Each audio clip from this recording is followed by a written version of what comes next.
السلام علیکم۔ میں ایک سچی اور انٹرسٹنگ کہانی لے کر آئی ہوں۔ میری اگلی کہانی اسی کو ملے گی جو میرے چینل کو سبسکرائب کرے گا۔ کہانی شروع کرتے ہیں۔ خواب اور حقیقت میں بہت فرق ہوتا ہے اور مجھے خواب اچھے لگتے ہیں۔ حقیقت وہ ہے جو ہم چاہیں نہ چاہیں ہمیں درد، غم، دکھ، خوشیاں سب اپنے وقت پہ ملتے رہتے ہیں۔ ہم چاہ کر بھی کسی درد سے خود کو بچا نہیں پاتے۔ حقیقت کا مطلب ہم کسی کو چاہیں، بے پناہ چاہیں، صبح شام اس کے نام کی تسبیح کریں، اسی کو پکاریں، اس کا نام لے لے کر جیتے رہیں اور پھر اس کو نہ چاہتے ہوئے خود سے جدا ہوتا دیکھیں۔ یا پھر حقیقت یہ بھی ہے، ہم زندگی کو جتنا خوشگوار بنانے کی کوشش کریں، زندگی اتنی ہی دردناک ہوتی چلی جائے۔ ہم رشتے نبھانے کی کوشش کرتے رہیں اور رشتے ہمارے منہ پہ تماچا مارتے رہیں۔ ہم کسی کو دل کا حال سنانا چاہیں لیکن کوئی بھی ہمارا ہمدرد نہ ہو۔ خیر، یہ تو تھی کچھ سنجیدہ باتیں۔ اب بات کرتے ہیں خوابوں کی۔ جانتے ہو مجھے خواب کیوں اچھے لگتے ہیں؟ خواب ویسے بھی اچھے ہی ہوتے ہیں۔ خواب ہر انسان کو دیکھنے چاہیے۔ ایک دیوانی سی لڑکی۔ بہار کے موسم میں سرسوں کے لہراتے کھیت میں ہلکی ٹھنڈی ہوا میں بھائیں پھیلائے، آنکھیں بند کیے دھیمی سی خوشبو کو اپنے سینے میں اترتا محسوس کر رہی تھی۔ رنگ رنگ کی تتلیاں اڑ رہی تھی۔ ایک تتلی ہاتھ پہ آ کر بیٹھی، بہت خوبصورت تھی، نیلی نیلی سی۔ تتلی کو پکڑنا چاہا، وہ اڑ گئی، پھر تتلی کے پیچھے بھاگنے لگی۔ ہرے بھرے کھیت میں وہ ننگے پاؤں تتلی کے پیچھے بھاگنے لگی۔ سانس پھولنے لگا، ایک جگہ رک گئی۔ جب تھک گئی تو تتلی پھر پاس آ کر بیٹھ گئی۔ وہ لڑکی مسکرانے لگی۔ اتنے میں آسمان پہ کالی گھٹا چھانے لگی۔ یوں لگ رہا تھا بارش برسنے والی ہے۔ ہر طرف پل بھر میں اندھیرا سا چھا گیا۔ ہوا تیز ہونے لگی۔ سرسوں کے پھول ہوا میں لہرانے لگے۔ تتلیاں اپنی اڑان کی طاقت کھونے لگیں۔ وہ لڑکی جلدی سے تیز قدموں سے گھر کی جانب بڑھنے لگی۔ کچھ پھول توڑ کر ہاتھ میں پکڑ لیے۔ تیز ہوا کا ایک جھونکا آیا، بال بکھرنے لگے، کالے ملائم سے بال آنکھوں کو چومنے لگے۔ وہ بار بار بالوں کو سنوارتی لیکن ہوا بہت تیز تھی۔ گھر کے پاس پہنچی، چھت پہ کھڑا ایک خوبصورت سا شہزادہ کچھ زور زور سے آواز دے رہا تھا۔ یوں لگ رہا تھا اس لڑکی کے دل کی دھڑکن ہے وہ شہزادہ۔ لڑکی اس شہزادے کو آواز دینے لگی، آپ بھی آ جائیں، ان سرسبز کھیتوں میں لہراتے پیلے یہ پھول دل کو سکون بخش رہے ہیں۔ وہ لڑکا ہاتھ ہلا رہا تھا جیسے کہہ رہا ہو، اے میری جان جگر، اے میرے دل کا قرار، اے میرے دونوں جہاں، میری تتلی، میری مہکتی گلاب کی کلی، بارش برسنے والی ہے، جلدی سے گھر آ جاؤ۔ وہ لڑکی زور زور سے ہنسنے لگی، گانے لگی۔ دیوانی سی لڑکی پھول توڑ توڑ کر ہوا میں اڑانے لگی۔ پھر آسمان پہ بجلی چمکنے لگی۔ وہ ڈر گئی، گھر کی جانب بھاگنے لگی۔ اتنے میں بارش کی ایک بوند اس کے چہرے پہ پڑی۔ وہ محسوس کر رہی تھی جیسے جنت میں بیٹھی ہوئی حور ہو۔ بارش آہستہ آہستہ تیز ہونے لگی۔ بارش کی ایک ایک بوند موتیوں کی مانند برس رہی تھی۔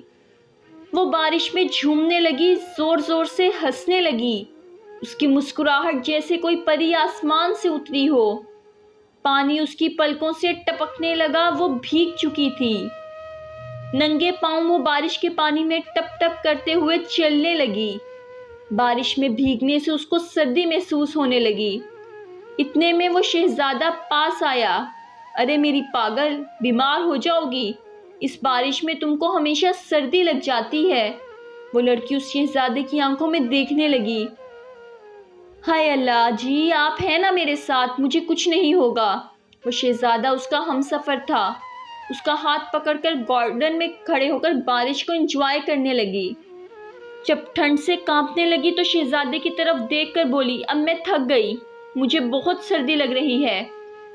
وہ شہزادہ ہنسنے لگا، اچھا چلو جا کر چینج کر لو۔ وہ لڑکی کمرے میں گئی، سارا فرش گیلا کر دیا تھا۔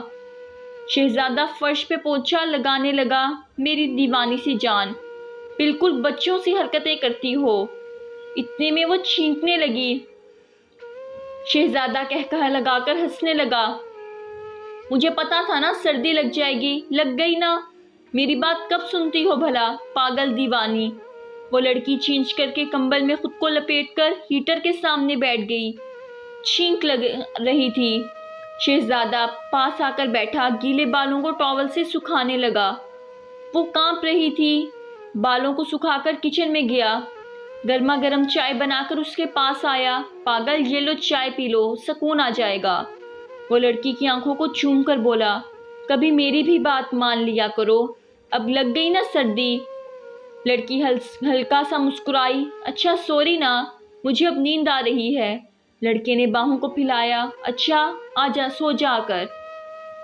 لڑکی نے کمبل سیدھا کیا، شہزادے کی گود میں سر رکھا، شہزادے کا ہاتھ اپنے ہاتھ میں پکڑا۔ شہزادہ سر میں آہستہ آہستہ ہاتھ پھیرنے لگا، اس کو سکون آنے لگا، ہیٹر کی گرمی جسم کو سکون دینے لگی۔ ہمسفر کی گود میں بہت مزے کی نیند آ رہی تھی، وہ ہاتھ تھامے جنت سا سکون محسوس کرنے لگی۔ پھر خواب آہستہ آہستہ حقیقت میں بدلنے لگا۔ کانوں میں ایک آواز آنے لگی، ارے او کمبخت اٹھ جا، باہر دیکھ موسم کتنا خراب ہو رہا ہے، تم کو سونے کی فکر ہے بس۔ ارے او سمیرہ اٹھ جا بخت ماری۔ سمیرہ کی آنکھ کھلی، وہ چارپائی پہ لیٹی ہوئی تھی، ساس آوازیں دے رہی تھی، سمیرہ اٹھ جا، تیرا شوہر آنے والا ہے، اٹھ کر کچھ کھانا بنا لو، اور دیکھو بارش بھی آنے والی ہے، سارا سامان سمیٹ لو۔ سمیرہ نے ارد گرد دیکھا، ایک لمحے کے لیے اداس ہو گئی۔ ہائے وہ خواب، وہ شہزادہ، وہ برستی بارش، وہ تتلی، وہ سرسوں کا کھیت، سب کہاں گیا؟ آنکھ ملتے ہوئے اٹھی، برتنوں کا ڈھیر دھونے والا پڑا ہوا تھا، گھر میں ہر طرف گند ہی گند تھا، جھاڑو لگانے والا تھا۔ جلدی سے اٹھی کچن میں گئی، چائے والی دیگچی میں پتی سوکھ چکی تھی۔ ساس نے آواز دی، ارے او بخت ماری، جلدی سے کھانا بنا لے، بارش بہت تیز برسنے لگی ہے۔ وہ بارش میں سامان سمیٹنے لگی، چارپائی کمرے میں کی، سارا سامان اٹھا کر کمرے میں رکھا۔ وہ بھیگ گئی تھی، سردی لگنے لگی، کچن میں کھڑی کھانا بنانے لگی، کپڑے سارے بھیگے ہوئے تھے۔ اتنے میں شوہر نے دروازے پہ دستک دی، جلدی سے دروازے کی طرف بڑھی، دروازہ کھولا، ایک موٹا سا شخص، پیٹ بڑھا ہوا، بڑی بڑی مونچھ رکھی ہوئی، ڈانٹ کر بولا، اتنی دیر لگا دی دروازہ کھولنے میں۔ وہ لڑکی آہستہ سے بولی، کھانا بنا رہی تھی۔ شوہر جلدی سے کمرے میں چلا گیا، وہ کچن میں کھڑی ہو کر چھینک رہی تھی، اسے سردی لگ گئی تھی۔ شوہر نے کمرے سے آواز دی، اریو سمیرہ، میرے لیے چائے لے کر آ، جلدی سے، بڑی ٹھنڈ لگ گئی ہے۔ سمیرہ نے چائے کی دیگچی دھو کر چولہے پہ رکھی۔ شوہر بار بار گالی دے کر آواز دے رہا تھا، ارے جلدی کر، کہاں مر گئی ہو؟ وہ چھینک رہی تھی، لیکن شوہر کو گیلے کپڑے، اس کا کانپنا محسوس نہیں ہو رہا تھا۔ وہ ہلکا سا مسکرانے لگی، خواب کتنا دلکش تھا نا، چلے خواب ہی سہی، کچھ لمحے زندگی کو جنت سا محسوس تو کیا۔ چائے میں کپ ڈالتے ہوئے کچھ آنسو چائے کے کپ میں گر گئے۔ اتنے میں ایک تتلی کھڑکی میں آ کر بیٹھ گئی۔ سمیرہ نم آنکھوں سے تتلی کی جانب دیکھنے لگی۔ خواب میں انسان اپنی مرضی سے خوشیاں اپنے مقدر میں لکھ لیتا ہے نا۔ وہ جلدی سے کام ختم کر کے سونا چاہتی تھی، پھر ایک خواب سجانے کے لیے، پھر دل کو کچھ راحت دینے کے لیے، پھر جینے کے لیے، پھر تتلیوں سے باتیں کرنے کے لیے۔